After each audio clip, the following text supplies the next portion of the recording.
ये छंद से संबंधित ये चौथा भाग है। इसमें हम लोग देखते हैं कि क्या चीज़ें सीखनी है। प्रश्न है, छंद कितने प्रकार के होते हैं? उत्तर देख लीजिए। सामान्यतः वर्ण और मात्रा के आधार पर छंद 4 प्रकार के होते हैं। पहला है मात्रिक छंद, दूसरा है वर्णित छंद, तीसरा है उभय छंद और चौथा है मुक्तक छंद। चलिए क्रमशः परिभाषा के द्वारा समझते हैं कि ये मात्रिक छंद, वर्णिक छंद और उभय छंद, मुक्तक छंद क्या है।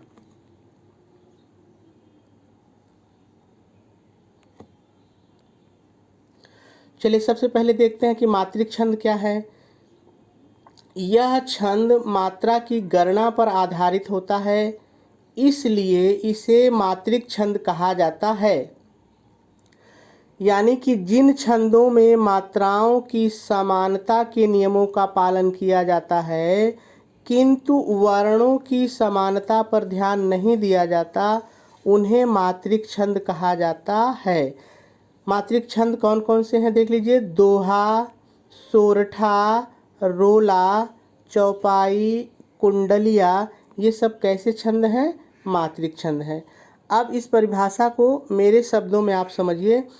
मात्रिक छंद उसे कहते हैं, देखिए मात्रिक छंद वे हैं जब जिनकी रचना की जाए तो हम मात्राओं पर ध्यान दें, मात्राओं की समानता पर ध्यान दें, वर्णों की समानता पर हम ध्यान न दें। अब वर्ण क्या है, मैंने पहले ही बताया था कि जब हम इन शब्दों का उच्चारण ट, टे, सु, ज, न, ये जो एक एक शब्द हम बोल रहे हैं इनको वर्ण कहते हैं। मात्रा किसे कहते हैं, मैंने ये भी बताया था कि इन शब्दों को बोलने में जो समय लग रहा है उन्हें हम मात्रा कहते हैं। जिन शब्दों को बोलने में कम समय लगता है उसे लघु मात्रा, और जिनको ज़्यादा बोलने में समय लगता है उनको दीर्घ मात्रा कहते हैं। तो देखिए अब कैसे यहाँ पर ये मात्रिक छंद है, उदाहरण से समझिए। देखिए जब आप पहले काउंट करिए, 2 2 1 1 1 1 2, यहाँ 2 रहेगा, 1 और 2। ठीक है, अब गिन लीजिए।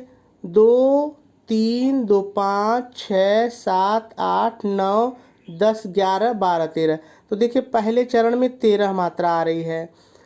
ठीक है, अब दूसरा गिनिए। 2 2 2 2 2 1। अब इसको गिन लीजिए। 1 2 3 2 5 2 7 2 9 2 11।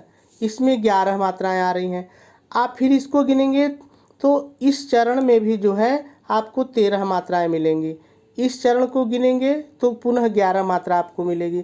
तो देखिए इस पे मात्राओं पर ध्यान रखा गया है कि इनमें पहले और तीसरे चरण में 13 मात्रा आनी ही चाहिए, दूसरे और चौथे चरण में 11 मात्रा आनी ही चाहिए।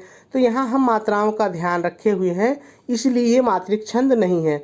अब आप कहेंगे सर वर्णों का ध्यान नहीं रखा गया है, ये कैसे पता चले? तो चलिए देख लीजिए। देखिए यहाँ पर दीर्घ वर्ण है, ध्यान दीजिए। देखिए टू जो ये दीर्घ वर्ण है, यहाँ र लघु है।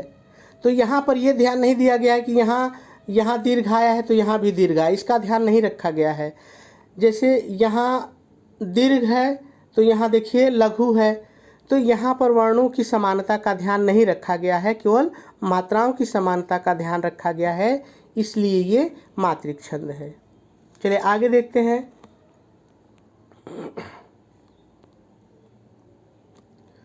वर्णिक छंद क्या है? ठीक मात्रिक छंद का उल्टा है। परिभाषा, जिन छंदों में केवल वर्णों की संख्या और नियमों का पालन किया जाता है उसे वार्णिक छंद कहते हैं। अब जैसे वहाँ पे जो मात्रिक छंद थे, दोहा, सोरठा, रोला, कुंडलिया, यहाँ पर इनके नाम क्रमशः हैं इंद्रव्रजा, उपेंद्रव्रजा, यहाँ ब नहीं रहेगा, वसंत तिलका, मलिनी, सुंदरी सवया, द्रुत विलंबित, मंदाक्रांता, शिखरणी, ये सब क्या हैं? ये सब वार्णिक छंद हैं। ठीक है, उदाहरण से समझिए कि इनमें कैसे मात्राओं का ध्यान नहीं रखा गया है बल्कि वर्णों का ध्यान रखा गया है। समझिए इसको। देखिए आपके सामने एक मंदाक्रांता वार्णिक छंद है। देखिए यहाँ ता बड़ा है, यहाँ देखिए प भी बड़ा है, यहाँ रे बड़ा है, दीर्घ है, यहाँ छी भी बड़ा है, यहाँ डू बड़ा है, यहाँ में बड़ा है, यहाँ ये बड़ा है। तो फिर से देखिए आगे पीछे हो जा रहा है, फिर से देखिए यहाँ ता है, बड़ा है, यहाँ पम भी बड़ा है, यहाँ रे बड़ा है तो यहाँ छी भी बड़ा है, यहाँ डू बड़ा है देखिए तो यहाँ ये बड़ा है, यहाँ पर ये भी बड़ा है, ये भी बड़ा है।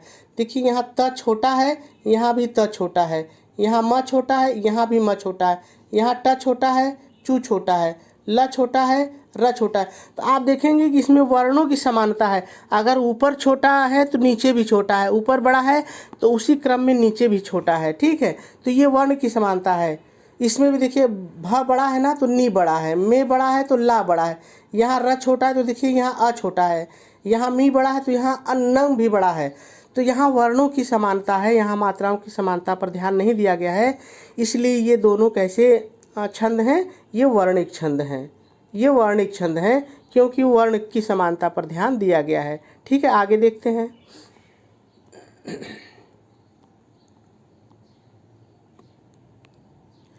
उभय छंद किसे कहते हैं? जिन छंदों में मात्रा और वर्ण दोनों की समानता एक साथ पाई जाती है उसे उभय छंद कहते हैं। इसे आप मेरे शब्दों में समझिए।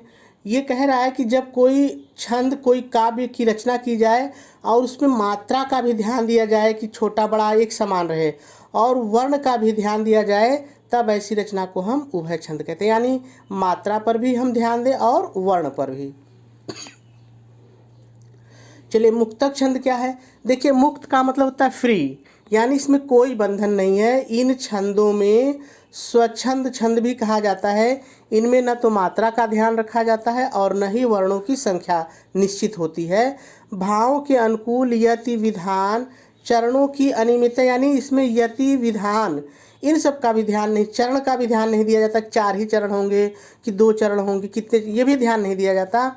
इनकी गति भी असमान होती है। ऐसे छंदों को हम मुक्तक छंद कहते हैं। यानी मुक्तक छंद वो हैं जिसमें ना हम वर्ण का ध्यान दें, ना मात्रा का ध्यान दें, ना यति का, ना गति का। तो ऐसे छंद को मुक्तक छंद हम कहते हैं।